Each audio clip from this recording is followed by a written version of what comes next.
He pretended to be asleep for one reason. He wanted the truth without asking for it.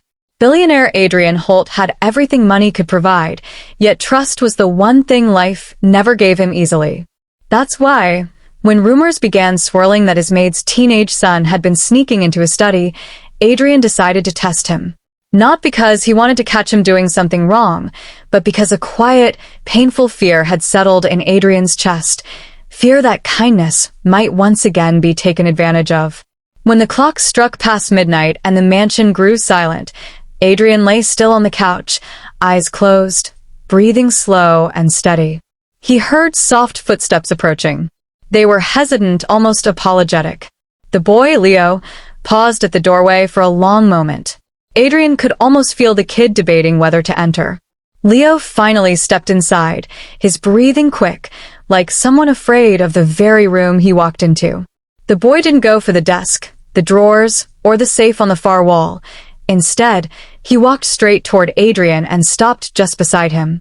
Adrian kept his breathing even, pretending not to notice the faint shaking in Leo's hands. Leo whispered, so faintly Adrian almost missed it. Mr. Holt, I'm sorry. Adrian's heart tightened. Sorry for what? He stayed still, waiting. Leo reached into his pocket and pulled out a folded envelope. He placed it gently on the table next to Adrian. His voice broke a little. Mom said I shouldn't worry you, but I can't pretend anymore. I found this in the hallway today. I think someone dropped it while trying to sneak out. It has your name on it. Adrian felt a ripple of confusion. He hadn't lost anything, but the trembling in the boy's tone made something deep inside him soften. Leo backed away, clearly struggling with his emotions. I know you think I'm always wandering around because I want something from you, but I was just trying to figure out why people keep targeting you. I heard the security team talking. Someone's been trying to access your office. I thought maybe I could help. His voice faded, small and exhausted. Sorry if that was stupid. Adrian felt the truth hit him like a blow. The child wasn't sneaking around to steal. He was trying to protect him.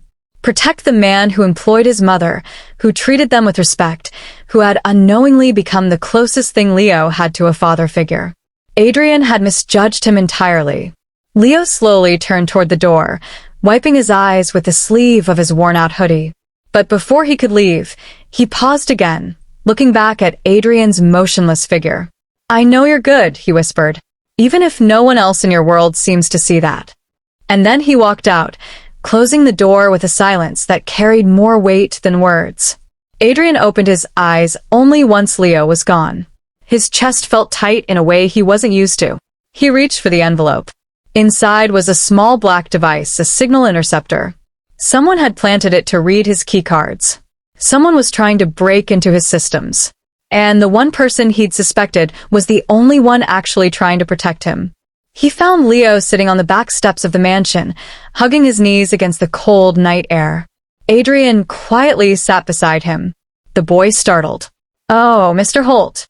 I didn't mean to bother. Adrian stopped him gently with a hand on his shoulder. Leo, he said softly, thank you. 2 simple words, but they made Leo freeze, eyes widening like he wasn't used to being appreciated. Leo swallowed hard. I didn't want you to get hurt. Mom says you saved our family when no one else cared. So I thought maybe I could do something in return. Adrian felt a sting of tears he hadn't expected. He had spent years surrounded by people who wanted something from him, contracts, favors, money. Yet here was a teenager offering him protection without asking for anything back. The next morning, Adrian called for his security team and launched a full investigation. The device traced back to a former employee trying to sabotage him. Leo's actions had saved millions, and possibly Adrian's reputation. When Adrian announced to the staff what Leo had done, the room fell silent with shock and respect. But the real twist came later, when Adrian gathered Leo and his mother in the study.